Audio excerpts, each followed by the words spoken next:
larawan lang at biglang nagliyab ang internet. Sino ang lalaking nakitang kadate umano ni Liza Soberano sa New York? At bakit lahat biglang wait, what? Hold up, kasi hindi ito simpleng chismis lang. Mainit na usapan ngayon sa social media ang kumakalat na larawan ni Liza Soberano at Japanese superstar Kento Yamazaki na tila magkasamang nagdi-dinner sa isang fine dining restaurant sa New York City. Isang stolen shot raw ito, pero sapat na para pasabugin ang buong timeline. Pero teka, bago natin pag-usapan ang mysterious man na yan, balik muna tayo ng kaunti. Alam ng lahat na nitong Agosto 2025, kinumpirma ni Liza Soberano sa isang YouTube interview na hiwalay na talaga sila ni Enrique Hill.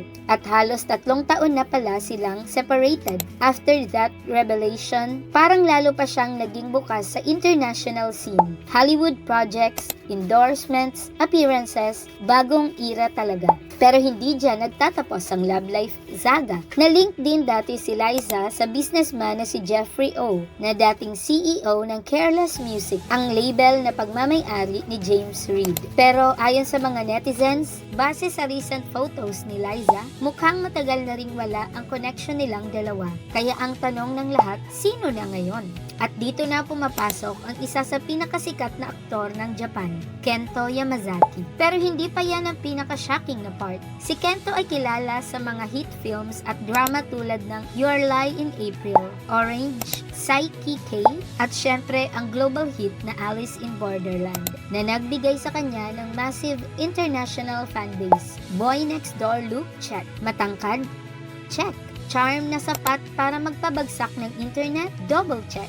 At dahil super private siya sa personal life niya, mas naging intriguing para sa netizens ang larawan nila ni Liza. Pero ito pa, at dito ka talagang mapapaisip. Ang mga fans na nakakita raw sa kanila sa NYC, nagsabing parang date vibes ang energy ng dalawa. Pero may ilan namang nagsabing baka business meeting lang or possible international collab. At knowing Liza, ambitious ang Hollywood goals niya, so hindi imposible. But what do you think? Bagay ba sila? Friendly dinner lang? O baka mas malalim pa yon?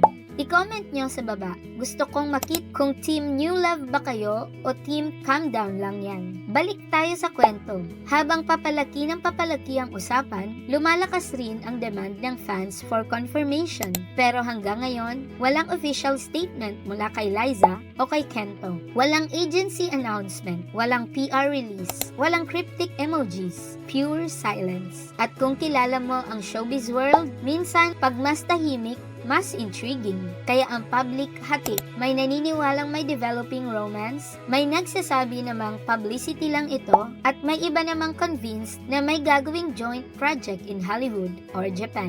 Pero isang bagay ang sigurado, Liza Soberano plus Kento Yamazaki in one frame is enough to break the internet. At habang wala pang official confirmation, mas lalong lumalakas ang apoy ng curiosity. Sa ngayon, chika pa lang ito, pero sa showbiz, madalas nagsisimula ang lahat sa isang litrato. At kung may mangyari man sa future, alam mong dito mo unang maririnig ang real updates. Kaya chill lang, bestie. Stay tuned. At kung gusto mo pa ng updated na chika, don't forget to like, comment your thoughts, at mag-subscribe para hindi ka nahuhuli sa mga susunod pang pasabog.